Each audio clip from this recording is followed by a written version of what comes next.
Hi guys, and welcome back to my channel, or if you're new here, welcome. My name is Heather, and on this channel we like to walk a very fine line between a shopping addicted makeup monster and a responsible adult with a makeup hobby. Now, I really enjoy eyeshadow singles, duochromes, multichromes, blush, highlight, lip gloss, basically everything except pressed glitter. And today we're going to be doing a palette ranking for all of my Valentine's vibes palettes. So if that sounds like something you're interested in, stick with me. We're getting into it right now. Okay, and some caveats for this particular video. I did not specifically just pick things that were like hot pink, although that's kind of the vibe I'm going for today. I did not specifically pick things that were Valentine's themed in terms of like packaging. I really went with color stories that were kind of like pinks and reds, things that really just like if I had a Valentine's date night, like would I use this palette to make a look? Yeah, okay, put it in the pile, and then we ranked them. So coming in at 22 is the Cara Beauty Blur the Lines palette. And this one I picked up at TJ Maxx. It was $7.99 originally, but this is the color story, and obviously you've got like some nice soft kind of neutrally shades mixed with some pops of pink and red, and then you have some deeper shades to kind of blend everything out. There's some really nice buttery metallics in this palette. Nothing is super bright though, which is why it kind of ranked down a little bit lower. I think the overall quality of this palette is quite nice, but it's not my perfect Valentine's Day color story, so it did fall to the bottom. All right, next up is number 21. This is the Bed of Roses palette from Wet n Wild, and I don't think this one has been out for a while. Like I think this is long gone, but basically kind of your smoky rose tones. I thought it was a really pretty color story, and you can see there's like a floral design on the black background there. There, you can kind of see it. Like a damask lace kind of thing. I think that's a really pretty touch. Like overall, for being as cheap as it was, it's a very decent palette, very decent color story. But again, there's just stuff I liked more. Coming in at 20 is the Colourpop By the Rose palette. And this one is definitely more that sort of like rosewoody, soft kind of pinky nudes rather than being like bright kind of vibrant pink. But I did put this one into the mix because I really do like the way these kind of pink to gold-ish duochrome type shades reflect light. I think that's a really pretty look, and if you were going to make a date night look for Valentine's Day, that might not be such a bad idea, especially if you're not somebody that likes as much pink as I'm wearing. Coming in at number 19, this is the Nude on Nude palette from Revolution Pro. These palettes were originally some of the palettes that they were meant to mimic the Pat McGrath, like the 125 palettes. This one, not specifically to my knowledge, but they definitely duped out some of the original Pat McGrath palettes with some of the other ones in this particular like edition. This one I really like though. It reminds me a lot of the Natasha Denona retro palette, so I think this is a really pretty color story. I love sort of the plummy tones that they have in here. It ranked a little bit lower because I don't think the metallics are as special in this palette as some of the other palettes that are going to come up above this, but I do think in general the mattes are really nice for this one. Number 18 is the Strawberry Shortcake palette from Glamlite, and it looks like this. Now obviously this one got pulled in because it has all these beautiful like pink and red shades, right? And I really love this duochrome iridescent shade. It's like a pink to blue. Like you can kind of see the pink base in the mirror, and then the blue is super strong here. Very beautiful shades individually, but in my opinion the shades, they don't mix very well. So like you have these red kind of shades, but they look identical on the lid. You have these kind of pinky shades, but when you blend them into each other, they basically look identical on the lid. So I just think there was not enough variation in the mattes for this palette. And then with the metallic shades, like I'm not sure we necessarily needed these two shades, so could they have taken those out and maybe given us a couple extra mattes? That would have been easier to use with this, I don't know. But for me, it's like it's almost there but not quite there, which is why it ranked lower, even though I like the formula. Next is Natasha Denona Love palette. Now this was a gift from my husband, so I will keep this palette around for forever, but it's not my ideal color story. I do think the colors are pretty, especially like the purple and the silver in here. That's probably one of my favorite things to use when I come into this particular palette, and I do think like this sort of burgundy with the blue purple like pinpoints in it is very pretty as well, but it's just not my ideal color story. It pulls a little bit too warm with the reds in here for me, so it leaves me feeling a little disjointed. And then coming in at 16 is the Colourpop Pretty Please palette. Colourpop Pretty Please palette. My goodness. And it looks like this. This is all your like ballet slipper pink kind of shades.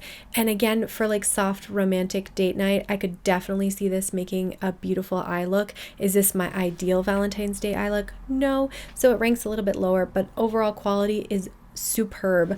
I don't mind these mattes with the pinpoints in them, but that's what this whole column is in case that bothers you. And then you've got your true mattes over here and then some metallics here, and these are all 3 Super Shock shades, which I think are what make this palette so special. So it had to be included. It just wasn't the highest because I want something a little bit more vibrant. All right, then coming in at 15 is the Juvia's Place Mauves. And I keep this palette around because I think this shade in here is so special. It's a pink, like mauve-y, kind of purpley pink base, but then it has this sort of teal blue shift to it that I think is really, really pretty and special. The rest of the shades in here I don't think are terribly special, so it ranked a little bit lower than some of the other palettes I have that are this size, but that's why this one is stuck around and why it's still on the list. Then we have the Colourpop Cherry Crush palette, and this one, I mean, this is cute, right? You've got like your burgundy shades, your true reds, and then kind of your pinky reds. Again, I think it kind of suffers from the mattes being a little bit too similar. Like these definitely are different enough, but these are not different enough. These are not different enough. This is basically just the slightly metallic version of this shade here. Sorry, I keep going out of focus, you guys. My camera is killing me right now. But I just... those are too similar for me, even though they're like a matte and a shimmer. It's not going to look any different on the lids, in my opinion. So I just think this one's a little bit too same.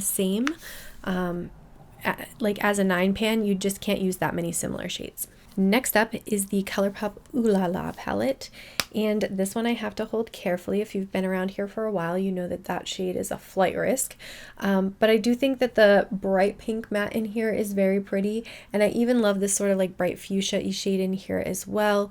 The nudes I could probably do without, like this shade up here. This one is fine, and then I just don't think we needed this gold, so I think they could have done a little bit more to make this like pink on pink, but of course, had they done that, maybe I'd feel the same way I do about Cherry Crush, which is that it's all too similar. So what do I know, right? So coming in at number 12, this is the Sugar Dreams palette from Sugar Drizzle, and this is an all duochrome palette, which of course is not all pink, right? But it's kind of those like soft, airy, kind of sparkly shades. I did use this Sugar Overload shade in my inner corners on this look today, and I think that looks quite nice. It definitely brings a lot of light to the inner corner, very sparkly and iridescent, so I really like that. This I think is great for pops of color to go with some of these other palettes, so definitely had to include it on the list. And then the next two, which are 11 and 10, I think go together quite nicely, and that is these two palettes. These are the Sweet Pinks and the Berries by the Juvia's Place. And I'll open each of these up. These are the two eyeshadow palettes that I used for the look that I'm wearing right now. So we've got the Berries is on top and Sweet Pinks is on the bottom. Now, Sweet Pinks I was so drawn to because of this like kind of orchid shade and then this really bright kind of corally pink. Like I think the two of those are very, very beautiful. And then I love that you have more of a coral leaning and then more of like a cool toned leaning, very iridescent kind of spongy pink metallics. Let's see, this shade and this shade I have on my inner corner and blending towards the center, and then the outer part of my corner is actually this metallic kind of burgundy red shade here. The super bright pink that you see on my lids is this pink here, and then I blended that into this in my outer corner. So overall I think it made a really nice kind of like smoky pink look that has some pops of like burgundy in it. In general, I think it's a really pretty look, but these two definitely had to make my list. Although they are not my favorite formula, I think they make a stunning eye look.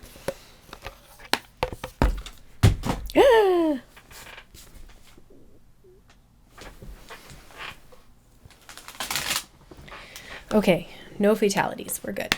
All right, coming in at, let's see, number 9 is the Melt Gemini II palette, and of course, you know, being a palette that's decked out in roses, that's already sort of Valentine's vibes, right? And then you have kind of this soft color story. I ranked this one up a little bit higher, even though it has more of a softer neutral color story, because I think the packaging and everything just gives me more of that Valentine's vibes, and I do really like the formula in this palette. Even though Melt can be kind of hit or miss, I think this is one of their hits. Coming in at number 8 is the Huda Beauty Rose Quartz palette, and definitely this could give you Valentine's Day looks for sure, right? Very soft, very neutral. I included this one a little bit higher because I love the iridescent shades in here. Moon Magic, Blissful, and then Cosmic Love all have sort of either a pink or blue shift.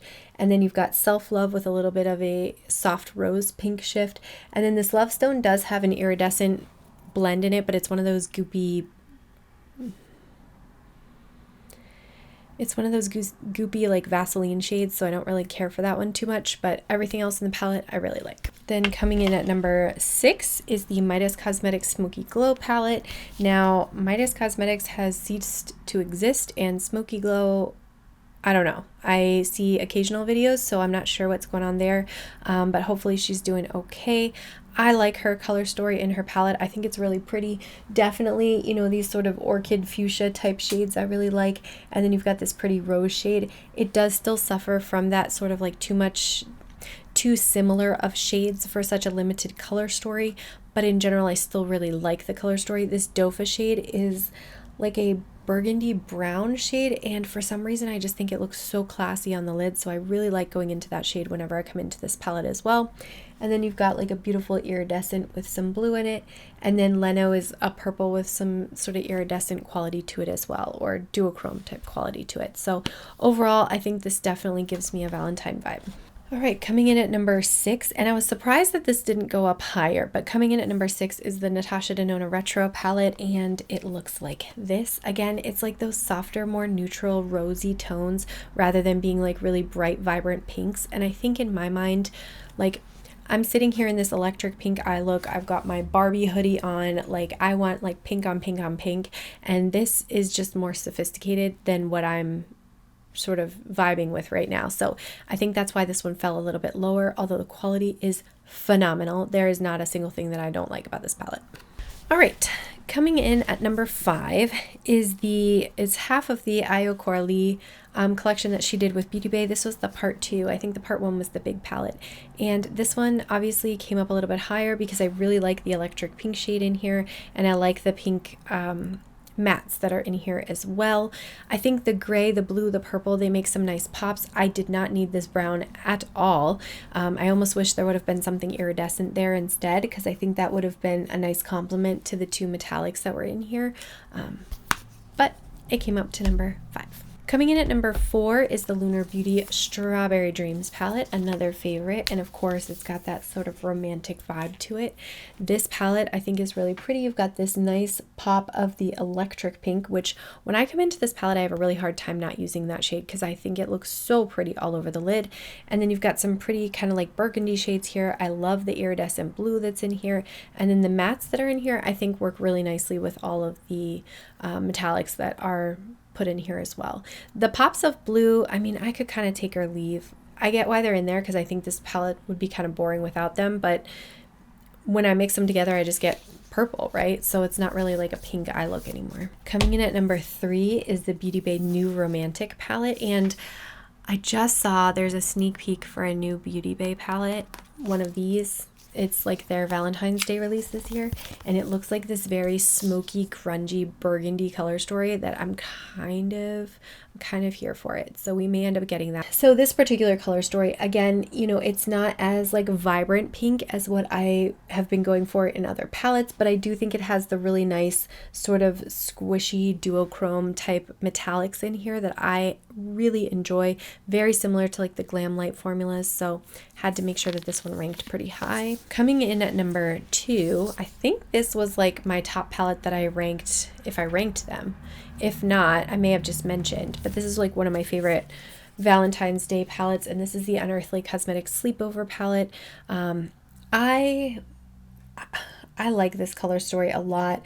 I mean, I don't care too much about the brown. We always talk about that when I open up this palette, and I do think that this suffers from being very deep in these 2 shades, and then this is so like, it has such a white undertone to it that I don't think it blends well into the other shades, but that's like my personal thoughts on it.